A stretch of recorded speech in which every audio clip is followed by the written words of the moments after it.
Hello, this is Father James Kubicki wishing you a happy and blessed Lent. Maybe that sounds strange to you. A happy Lent? Isn't Lent supposed to be a sorrowful season, giving things up, fasting and all? And look how we begin. Ashes on the forehead and those scary words, "Remember you are dust, and to dust you shall return." That doesn't sound very happy now, does it? No one likes to think about being dust, about dying and becoming dust. And yet, what's better? Ignoring reality and going along whistling in the dark valley of death? Or facing reality and living in the light of truth?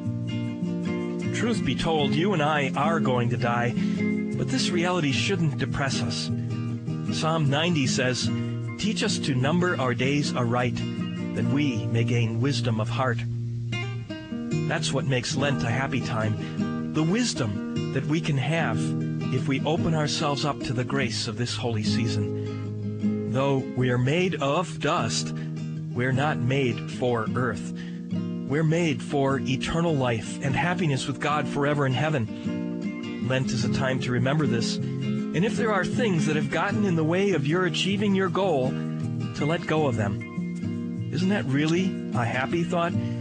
God wants you with Him forever. And the only thing that can get in the way of that is your own rejection of God.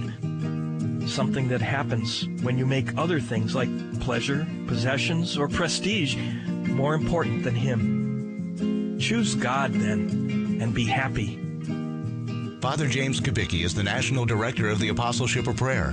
For prayer resources and to learn more about the Apostleship of Prayer, visit their website at apostleshipofprayer.org.